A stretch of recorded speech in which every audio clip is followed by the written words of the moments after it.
Halo guys, assalamualaikum warahmatullahi wabarakatuh. Welcome to my channel. Sahabat belajar hidup dari jalan cerita. Seperti biasa, kita buka dengan pantun dulu. Jalan-jalan ke Surabaya, jangan lupa beli serabi abu. Jumpa lagi dengan Ana Daudika. Terima kasih sudah hadir di channel aku. Kali ini kita akan membahas salah satu pertunjukan, yaitu dalam seni teater. Sebuah seni yang menampilkan gerak perilaku manusia di atas panggung. Dari mana sih asalnya dan bagaimana perkembangannya? So, nggak usah berlama-lama, happy watching. Yaps, teater. Teater merupakan sebuah kesenian drama yang sengaja dilakukan dalam bentuk perilaku manusia yang disertai dengan gerak, tarian, bahkan nyanyian. Juga dilengkapi dengan dialog dan juga acting di dalamnya. Nah, teater ini awal mulanya itu berasal dari zaman Yunani kuno, kurang lebih sekitar 500 tahun sebelum Masehi, di mana dahulu teater ini itu dilakukan di altar oleh para pendeta-pendeta dengan mengorbankan korban untuk para dewa menurut kepercayaan mereka pada saat itu. Kemudian seiring dengan perkembangan zaman, korban itu kemudian digantikanlah itu oleh peran antagonis yang dikehendaki oleh masyarakat, hukuman bagi mereka ini. Sedangkan di Indonesia sendiri itu mulai berkembang teater sejak zaman Usmar Ismail dan juga Asrul Sani yang mendirikan ATNI atau Akademi Teater Nasional Indonesia pada tanggal 10 September tahun 1955. Disinilah teater tradisional mulailah itu berkembang dan juga populer seperti Randai, Maknyong, kemudian ada Ludruk, bahkan Ledek dan masih banyak lagi. Teater juga dibagi menjadi dua, yaitu teater tradisional dan juga teater modern. Bedanya apa?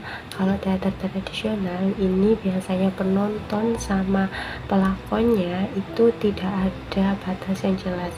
Jadi sewaktu-waktu penonton ini bisa langsung tergabung dalam pementasan tersebut. Nah, dalam teater tradisional itu mereka biasanya masih terikat pada ritual ataupun kebudayaan atau adat dari masyarakat itu sendiri. Jadi mereka ini benar-benar masih terikat pada konsep dan juga pola kehidupan dan kebudayaan mereka. Nah, dalam teater tradisional itu masih sangat lengkap konsepnya, atau biasanya itu baik itu unsur musik, tarian, dan juga ritual-ritual itu masih ada di dalamnya. Itu kalau teater yang tradisional. Sedangkan untuk yang kedua, yaitu teater modern, berbeda dengan teater tradisional. Biasanya teater modern ini itu dibuat untuk kebutuhan industri. Pada teater modern itu biasanya mereka mengambil referensi dari pola barat. Dan di Indonesia sendiri, teater modern ini terbagi menjadi beberapa, mulai dari teater modern konvensional, teater modern yang pembaharuan, serta teater modern yang kontemporer. Sedangkan jenis-jenis teater menurut bentuknya itu dibagi menjadi beberapa lagi, seperti teater boneka, kemudian teater dramatik, teater teatrikal puisi, kemudian ada juga teater gerak, serta juga ada teater musikal. Yang pertama adalah teater boneka. Nah, kalau teater boneka, ini pertunjukan drama itu disajikan dengan boneka-boneka seperti wayang kulit, kemudian ada juga marionet yang digerakkan dengan mengkaitkannya dengan kayu silang dan juga tali. Kemudian ada juga seperti kayak boneka yang sengaja dipakai di tangan untuk digerakkan memerankan tokoh-tokoh yang ada dalam cerita tersebut. Pertunjukan boneka ini mulai ada sejak zaman kuno, dan ini ditemukan sisa peninggalannya itu mulai di India kuno, kemudian ada juga di Mesir, bahkan Yunani. Yang kedua, drama musikal. Seperti namanya musikal, yaitu musik, artinya drama ini itu disajikan dengan musik di dalamnya. Nah, biasanya drama musikal ini itu sengaja menggabungkan antara unsur dari acting itu sendiri, kemudian ada juga dari tarian, bahkan juga musik di dalamnya untuk menambah suasana dalam cerita yang sengaja dipentaskan. Drama musikal yang paling tersohor yaitu sepanjang masa adalah yaitu kabaret dan juga opera. Perbedaan keduanya ini terletak pada musik yang ada di dalam drama tersebut. Nah, kalau misalkan opera, ini biasanya musiknya itu lebih ke arah kayak musik seriosa gitu. Sedangkan kalau kabaret itu jenis musik yang ada dalam pertunjukan tersebut itu tidak terikat dan bebas sesuai dengan isi pertunjukan tersebut. Yang ketiga yaitu teater dramatik. Nah, kalau teater jenis yang satu ini itu benar-benar sangat menonjolkan peran yang ada di dalamnya. Di dalam teater dramatik, kisah atau latar baik itu setting waktu, tempat, jalan ceritanya itu benar-benar dibuat sangat detail dan penonton ini dibuat mengikuti benar-benar alur dari cerita tersebut, dan ini biasanya dibuat sangat detail mungkin, baik itu dari psikologis maupun peran yang diperankan oleh tokoh yang ada di dalamnya. Yang keempat yaitu teatrikalisasi puisi. Jadi kalau drama yang satu ini itu biasanya diangkat dari sebuah puisi tertentu yang kemudian nantinya ini dirombak menjadi sebuah drama dan dipentaskan di atas panggung. Nah, drama yang satu ini itu disampaikan atau sengaja dibuat untuk menyampaikan isi dari puisi tersebut kepada penontonnya. Kemudian yang terakhir ada teater gerak atau teater yang memang menonjolkan gerak di dalamnya. Nah, tapi kan tiap teater atau drama ya pasti bergerak dong, masa nggak bergerak? Iya, tapi untuk teater yang satu ini atau teater gerak ini benar-benar sangat menonjolkan gerak di dalam teater tersebut, tetap menggunakan komunikasi atau suara, tetapi itu hanya minim sekali, bahkan hampir tidak ada. Salah satu contohnya yaitu pantomim, di mana lakon atau tokoh yang mementaskan itu hanya bergerak dengan menunjukkan seperti gerakan berangkat sekolah, berjalan gitu, dengan gerakan yang memang sesuai mencerminkan kegiatan atau aktivitas seperti biasanya. Nah, seiring berkembangnya zaman ini atau pantomim ini atau teater gerak ini itu memang sengaja dibuat seimprovisasi mungkin biasanya, dan itu sesuai dengan yang memerankan, tapi tetap pada unsur atau pakem yang ada di dalamnya. Fungsi teater ini gunanya untuk apa sih? Jadi kalau dulu kan fungsi teater ini menjadi bagian dari upacara ritual keagamaan atau adat di daerah tertentu.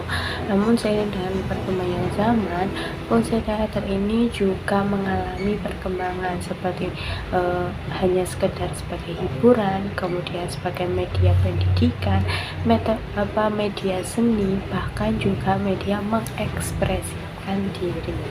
Teater juga memiliki unsur penunjang di dalamnya, baik itu unsur internal maupun unsur eksternal. Nah, kalau unsur internal ini berasal dari dalam, dan juga kalau unsur eksternal itu berasal dari luar.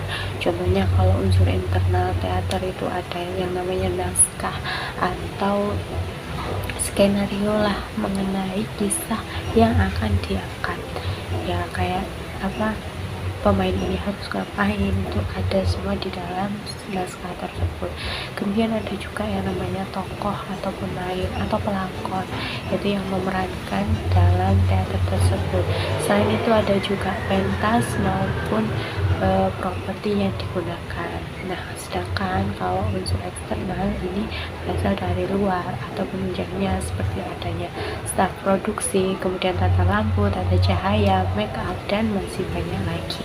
Nah, salah satu teater yang paling populer di bangsa Melayu yaitu Makyong. Apa itu Makyong? Kita masuk. Jadi, Makyong ini adalah teater tradisional bangsa Melayu yang sangat populer, dan ini itu sangat dikenali oleh orang-orang di bangsa Melayu sendiri. Makyong itu biasanya menceritakan kisah kerajaan lengkap dengan orang-orangnya, dan biasanya ini itu dilakukan untuk menyampaikan pesan moral yang ada dalam teater tersebut. Seiring dengan perkembangan zaman, Makyong ini dikemas dengan lebih have fun, lebih kocak, dan lebih humoris untuk menarik minat penonton. Biasanya Makyong ini diawali dengan alunan musik seperti tertawa, rebab, kemudian ada juga gendang sebagai tanda dimulainya pementasan tersebut. Kemudian muncullah itu pemain-pemain dari teater Makyong tersebut. Nah, alunan musik itu pun berpadu sangat harmonis dengan alunan lagu Melayu yang dibawakan oleh para pemainnya. Salah satu yang menjadi ciri khas dari Makyong itu sendiri yaitu ada salah satu pemain yang itu memakai busana warna kuning khas, dan itu lengkap dengan aksesorisnya. Biasanya yang di kepala itu disebut senggeng ya, kemudian ada juga yang di leher disebut teratai, dan yang dipakai di pinggangnya itu berjuntai disebut cabo. Nah, biasanya pemain ini itu membawakan 3 lagu dengan memakai cangai kayak kuku palsu yang sangat panjang dan berkilat seperti emas. Selanjutnya ia akan menari tari jogi. Di Batam, tari jogi ini identik memang dengan pertunjukan Makyong itu sendiri. Karena tari jogi ini memang sengaja dipentaskan sebelum pertunjukan Makyong. Biasanya peralatan yang digunakan itu seperti rotan berai, kemudian ada juga parang, keris, kapak, tongkat kayu, bahkan juga ada panah. Setelah pertunjukan tari selesai, giliran atraksi Makyong yang mengambil posisi. Para pemain itu yang memakai pakaian sesuai dengan peranannya masing-masing mulailah itu memperlihatkan atraksinya, dan biasanya dalam pertunjukan Makyong ini mereka menggunakan bahasa Melayu di dalamnya. Warga Batam biasanya menggelar acara ini setiap setahun sekali.